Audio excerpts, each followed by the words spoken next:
Hi, welcome to episode 4 of Cracking the Codex. I'm Ed, and I'm joined as always by Scrivo. This week we're looking at Awakened Dynasty, my personal favourite of all the detachments. How are you feeling about this one, Scrivo? It's one that, in isolation on its own as an index, I Mm, was less enamoured with. sure. I think as datasheets have kind of been adjusted for the codex, I'm curious to see if there's something there that kind of gets me a bit more excited. So let's see. Absolutely. Little brief preamble. Obviously, this is the first video that we're releasing post the nerfs that Necrons have got. The stratagem in the Canoptic Court that we talked about in length 2 weeks ago, that no longer triggers off the Immortals weapons. It has to be models now with the Canoptech keyword or Cryptech keyword, which means that you can no longer pump out the sort of consistent 12 to 14 mortal wounds that the Immortal Brick was giving you, which I think is good. I think that sort of way of building is never healthy for the game, and it means that we're going to see a lot more diversity. The list that we've got at the end here is a list from Nottingham.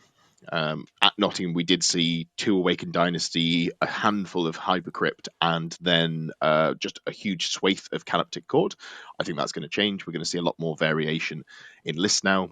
So if you're feeling a little bit sad about the change to the Immortals, I wouldn't. I think Immortals are still good, and it gives a lot more room for the for the Codex to have play in various detachments and have more fun play styles than just pick up your War Dog. All right, so Awakened Dynasty. What does Awakened Dynasty give you? It gives you, very simply, when your unit is led by a character, each time a model in the unit makes an attack, add 1 to the hit roll. This is great. I took this to Nottingham personally. I prefer this over the Canoptic Court rerolls. Mathematically, it's slightly worse than hitting on 4s rerolling, hitting on 3s without a reroll. Slightly less efficient, slightly more prone to skewed rolls. The rerolls really help against, rolling a load of 1s. Yeah. However, what it does do is it means that it's very difficult for your opponent to interact with your efficiency boost. You'll find, especially as people play more and more Necrons, Canoptic Court is people will play around the locus of control effect, and they will try and prevent you from getting your rerolls in the turns where you need it. This is something that's harder to turn off. You have to kill the characters, but this detachment has protection against that. Starting off, we have got the stratagems. These are the main reason, in my eyes, to go for the detachment. First of all, we've got 2 battle tactics. This is a detachment that you might want to take Overlords in. You won't necessarily, but you're not wrong if you want to take some Immortals with Overlords. First of all, we've got Protocol of the Hungry Void. 1 CP, battle tactic as always. This is +1 strength to melee weapons in that squad, and if you're led by a character, you're +1 AP. This is a good time to mention that all of these have some sort of bonus that is boosted by having a character in the squad. So you get a flat bonus, which is 1 CP for +1 strength, and then +1 AP as well if you're led by a character. Key, this makes Wraiths strength 7 AP2 damage 2 with their attacks, which is quite a nice breakpoint to have. Or if you do run any of the whip flails, makes them strength 5 AP2, which again, quite a nice breakpoint in terms of killing the units that you want to kill with them. We've also got Protocol of the Conquering Tyrant, 1 CP, battle tactic again. This is you pick one of your Necron units in the shooting phase. Each time a model in your unit makes an attack that targets a unit within half range, reroll a hit roll of 1. And if it's led by a character, just reroll the hit roll. Really nice, really solid. This is the sort of thing that if you wanted to play around with some destroyers, if you're you've got a Lockhurst Lord. I did see the comments on the last video saying that they died a little inside when I said Lockhurst. I'll try to You not. mean a locust? Yeah, I've got it stuck in my brain. It's No, cute. It's very cute. no test. There we go. If you've got the Lord with 3 of the heavy destroyers with the Emnatic, I can't remember the name of the gun. Disintegrator. Yeah, Disintegrator. Thank you very much. You're going to be shooting a lot of shots. You're going to be fishing for 5s. This gives you a way of sustained hits 5s and also getting the rerolls to fish for those and get real volume of output, which I think is something that's quite valuable as we're seeing the meta move towards potentially Black Templars looking quite good. Yeah, great stratagem. Both the ones that we've got so far are very good. And if you can set up your army in a way that you're going to be using them for free, potentially could be useful. Protocol of the Eternal Revenant. This is 1 CP. After a Necron infantry character has been destroyed, you use the stratagem immediately after it's been destroyed, and then at the end of the phase, you set up the model on the battlefield as close as possible to where it was destroyed, but not within engagement range of any enemy units. It comes back with half its wounds, and you can only target that model with the stratagem once per game. So you can bring back all of your infantry characters, specifically infantry. There's no using this on the Catan, but you will be able to bring back all of your infantry characters once per game, half the wounds remaining. We're going to So get that out of this. so that's so that's good to do Yeah. end of their fight phase to then get reanimation protocols at the beginning of your turn. Yeah, so basically, if your opponent manages to snipe at your character, um, you use it, bring them back at the end of the phase, potentially the fight phase, if they've used the challenge stratagem to precision out your character with one of their characters. They come back, you activate your animation protocols. Job's good, and you're probably up to Nice. full Cool. wounds or nearly full wounds. Yeah. Great stratagem. There's no bonus if you're using it on a squad with a character. The bonus is that you bring back a character. Yeah. Protocol of the Undying Legions. This is a banger. If you're running Wraiths, this is one of the main reasons to run the detachment in my eyes. For 1 CP, after a unit has shot or fought you, and they've resolved their attacks, you activate your reanimation protocols. This is key. You have to have lost a model. You can't use this on Catan, which would be incredible, but you do activate reanimation protocols, and if you're led by a character, you get D3 plus 1 wounds back. So it's not uncommon after you've killed, your opponent's killed a Wraith or 2 Wraiths. You use this and you get a Wraith back on 3 or 4 wounds fairly consistently, which is a really nice breakpoint if it's the last unit that's fighting you, because then coming into your next turn when you reanimate, if you only need to roll a 3 on a D6, a 2 on a D3, I should say, you're getting back another model, and then you're going into the Technomancer healing it. It's a really great stratagem, one that I expect to use potentially twice a turn, depending on what my opponent is running and what my CP is looking like. We've also got then Protocol of the Sudden Storm. This is in your movement phase. It's a great little, really it's a scoring stratagem. It gives your unit assault on their ranged weapons. If there's a character leading the unit, you also get to re-roll your advance rolls. However, you don't have to use this at the start of the movement phase. It's used in the movement phase. What this means is you can advance the unit to where you need it to be, and then you can do all the other rolls. You can look at what ends up being the most valuable place to use this, or if you need to spend the CP here to do an action. It's a nice flexible tool. As long as you use it before you go into the shooting phase, you're golden. Then finally, we've got the only 2 CP strat in this detachment, Protocol of the Vengeful Stars. This is in your opponent's shooting phase. After an enemy destroys a Necron unit that's a character, if it's within 6 inches of a Necron unit that was destroyed, that unit then gets to shoot as if it's the shooting phase, but can only target the unit that destroyed the character. This is quite niche. You can bait it, have a character out in the open and some immortals perhaps next to it. It's fine. I haven't used it at all. I didn't use it over the run at Nottingham. I think there are ways to build around it, but at 2 CP, I consider this more of a gimmick. However, nice to have in your back pocket, and you've got 5 really solid stratagems in this detachment as well. Before we move on to the enhancements, any thoughts on these across the board, Scrivo? I think this is where I still see the value. Like to me, the kind of the detachment trait doesn't excite me, but these excite me because generally you're going to be when you're playing Necrons, you generally put characters in units. So Yeah. having stuff that encourages you to do that, you're going to be doing it anyway. So it's nice that all your stratagems get maximum value rather than it being if you've lost stuff or something like that. The fact that it's always something you would probably be doing doesn't Yeah. feel like a loss, which I like. Yeah, absolutely. It's nice that you've got the effect without a character in there. Obviously, all of the detachments have themings, and Yeah. you get value out of them depending on if you're built around that theming. But it's nice that you can still get a bonus if you're not. A big example here is things that people like to do is tie up your Transcendent Catan by charging it with a Rhino. This is difficult for you to deal with as a Transcendent Yeah. Catan. In this detachment, all you have to do, spend a CP, give it +1 strength, suddenly you're wounding on 4s, and that changes the math significantly. You don't kill one from full on average, but you can definitely spike. It's a very swingy profile on the attacks, and it makes especially if you let your opponents know that you're able to do this. They're lining up their movement. They look like they're going to try and tag you with a Riley. Just say, just a heads up, I can spend a CP here. Takes me to strength 10. I'll be wounding that Rhino on 4s. Might be enough to dissuade them from doing it. Really give you a flexible tool in the Transcendent Catan, not being tied up in combat. All right, moving on to the enhancements. These enhancements are pretty solid as well. They're not the best in the book, but I think it's a good suite of enhancements to have. We'll start off with Veil of Darkness. Very similar to the Veil of Darkness that you knew in 8th edition and 9th edition. Slightly more limited. You have to plan ahead a little bit.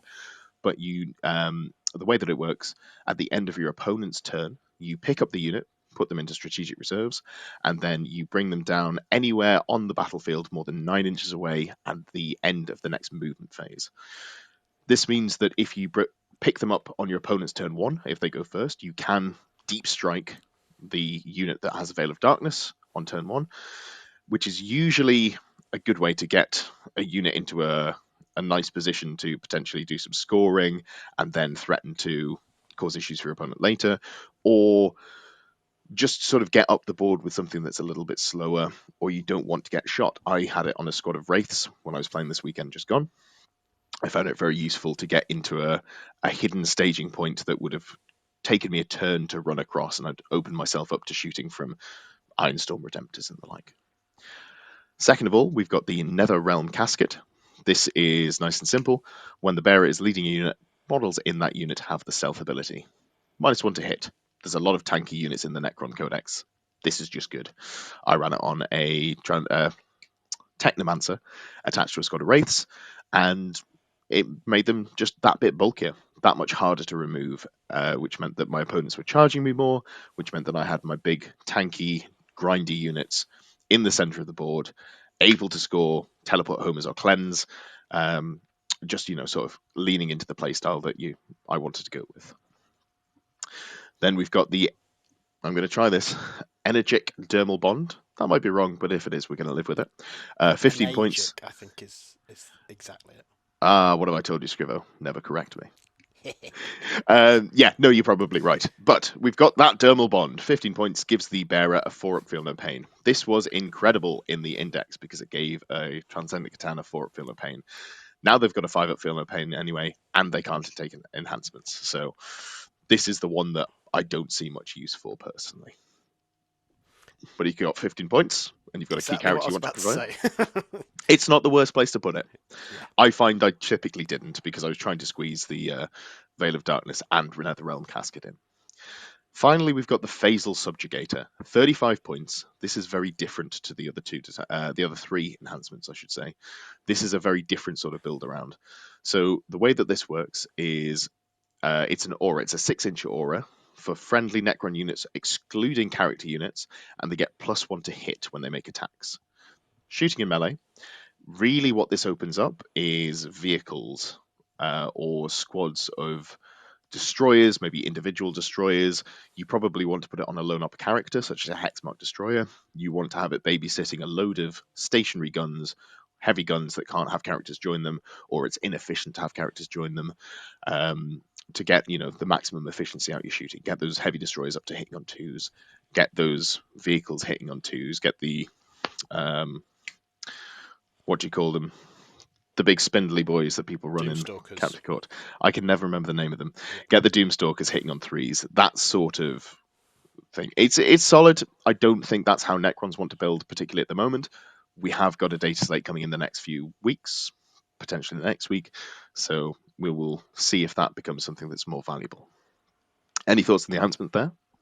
Yeah, so it's very much what you just said. Like, it's all the cool tools that you'd like to have, and it's things that you don't look at it and go, that only works on that one specific niche character. There is multiple ways to use it in different units to get different results, which I like. Like Veil of Darkness, there's other routes where you could put it on a Chronomancer with, say, some Immortals, and you want to go clear out their back objective, and then you just fire a fade back into safety. Perfect. So there's all these kind of little things you can use it for that may not be always what you'd see, but there is choice, which I like. It's not just there's only one guy it really works on. especially if you're putting it on some sort of, for example, a Technomancer. If you're running multiple, for example, 3 Technomancers, 2 squads of Wraiths, and 1 squad of Warriors, Yeah. that would give you the flexibility to be able to put it in a brick of Warriors that really Yeah. want to get close to use their guns, for example. Especially depending on matchups as well, which you don't often see people getting their list and going, right, depending on Mm, the matchup, this character's actually going to join a different unit. They're normally like, here's where they live. absolutely. Lovely. So, okay, so the list I've got here is David Gaylord list from Nottingham GT. He was the other player running Awakened Dynasty. And when I saw his list, I thought, God damn, there are some things that I wish I'd thought of. He's got some great units in here. The first one I want to talk about is Illuminor Ceres. Ceres is great. He is, in effect, a miniature Catan. He's T8, he's got 9 wounds, a 2 up armor save, and a 4 up invuln, a 4 up feel no pain, doesn't halve wounds. However, he does have an aura of all battle line units within 3 inches, Necron battle line units, Yeah. improve the AP characteristics of their attacks by 1, and reduce the incoming armor penetration of 1. So basically, you're giving AP to all of your shooting or melee within 3 inches on your immortals, and they've also got permanent armor of contempt. He is on his own, however, he's a lone operative within 3 inches of enemy of friendly Necron units. Really hard to pick up. So effectively, he's a mini Catan. He's not quite as good, but he's also only 160 points, and he buffs, if you're taking any immortals as well. The really fun thing about him in this detachment is he is an infantry character. So when you kill a Luminous Cesaris, you spend a CP, and at the end of the turn, gets back up on half of his wounds, and then will potentially go straight back into activating reanimation protocols in your command phase. Suddenly you're back to 6 or 7 wounds. Absolute beefcake. Has an OC of 3. This is something that you can potentially put in an objective late game by its own. You can leave it as a piece that just sort of bullies a mid-board objective, or in a shooting matchup, something that you put an objective out in the open while you have immortals behind a wall, close-ish to him, just so he benefits from the lone operative ability. A really flexible piece there. So just to quickly run through the list, David was running a Chronomancer and a Plasmancer, one of each in a squad of Immortals. There's a Royal Warden with the Veil of Darkness that can go into either of the squads there. I like this in that the Royal Warden obviously gives you some flexibility in preventing you from being tied up. However, I'm not sure if I'd spend the points on it just to buff one of the squads of Immortals. The upside is you can veil whichever squad you like of the Immortals. In the matchup where you want to play more aggressively and get the sustained hits 5s, get more damage out of that squad, you can potentially look at doing that. Or you can do it with the Chronomancer and be able to fire and fade after your Veil of Darkness. I feel like it's mostly going to be the Chronomancer, but it's nice just to have that flexibility there. Something that you were saying about the enhancements, giving you a bit of flexibility where you put things. He also went for 3 squads of Technomancers with Wraiths. Not particularly revolutionary there, apart from one squad has 4 whip coils. So 2 of the models have claws, 4 of them have whip coils. This is just a nice answer to things like the Accursed Cultists. You can spend a CP to give them +1 strength and AP. They're strength 5, AP 2, and they should really melt through Accursed Cultists at a rate that nothing else in your army really can. Comboed with the firepower from the Immortals should make the Chaos matchup a lot more playable than it is for maybe a more standard Necrons list that we're seeing at the moment. He's only running 1 Catan, which is less than I like, but a Void Dragon is great anti-tank in the list there. Not a bad choice. 2 squads of Immortals, as spoken about. Canoptech Reanimator. We haven't been seeing many of these, John. No. How do you feel about them? I think if you've got the spare points, it's handy Mm. hmm because if its points can reanimate more than its points in stuff that you would want anyway, Yeah, it gives you the excuse, right? sure. You know how I feel about them? Well, I immediately tested one on my list and I was like, yeah, this is just good. it's making those wraiths It's chewier, right? Because it's if not you're going to be there playing for the 18 low cost wraiths, destroyers. Yeah, absolutely. And you've got to play smart. You've got to make sure because it now only you've got has to a have them 3-inch in a bubble. triangle, right? So they're going to have to be Well, tail and you're potentially not two up. realistically getting it into all 6. Into all 3 So maybe wraiths. 2 at a push. Probably 1, just with the way Yeah. that the game ends up being played. I found with the wraith spam lists, but you put it potentially middle of the board. You string back some of the wraiths into the middle of the board where you're doing your teleport homers and you're looking to do cleanse. You put it behind a wall. You have them close, and Mhm. then each time your opponent kills a model, effectively they don't, because you're average Yeah. reanimating for 4 wounds when you activate reanimation protocols in your command phase. Also, if you activate reanimation protocols for the CP with the It stratagem, triggers there, right? it Yeah. triggers there as well. It's really, Nice. really good. I like it. I think it's a more high skill piece to use. It's not something that you can just sort of put on the table and everything will be fine. It is relatively squishy. If your opponent wants to remove it, they will. So you've got to hide it. But I really like it as a little tech piece. Then David went for Destroyer, Destroyer, and Triple Heavy Destroyer. The Heavy Destroyers have the single shot anti tank weapons, which I believe is the not Gravis, Gorse. the The Gorse. Gorse. Yeah, I'm Yeah. so glad you're here to get my words right for me. Um, Mostly they are there for scoring, I believe, but having that single shots, strength 14, high AP, damage 6 shot with some rerolls if you're targeting monsters or vehicles, Oh, it's nice to have in brilliant. some matchups. Yeah, it's sometimes Yeah. that's actually going to be valuable. Other times you've got a 50-point scoring unit, which is incredibly cheap. Overall, great list. I really like the three things that I think here that I like specifically in this detachment. Illuminous Zeres, absolutely fantastic. Really wants to live in Awakened Dynasty. Mm. Loves being with Immortals. I think you're going to see more Immortals outside of Canoptic Court now, so I think that's a great model to have on your watch list. Reanimator, if you're running lots of Wraiths, which this detachment again does really well, great one to go for. And then Whip Claws. I'm not sold on the whips outside of Awakened Dynasty, but being able to put them up to that Strength 5 AP2 breakpoint is really valuable. Makes a huge difference in terms of the output of the squad, picking up the real chaff units that you're going to be tying up in combat. Well, thank you for joining us. We have gone through some of the Necron detachments. Next week, what we're doing is going to be a little bit different. Obviously, we've got the Dark Angels Codex coming around the corner, so we have got AdMech Week. That is right. From Monday through Friday, we'll be releasing a new detachment. Each week, we'll be talking about one of the AdMech Each day. detachments. Yeah, I'm still not. I'm still not Yeah, convinced that man. we're doing this.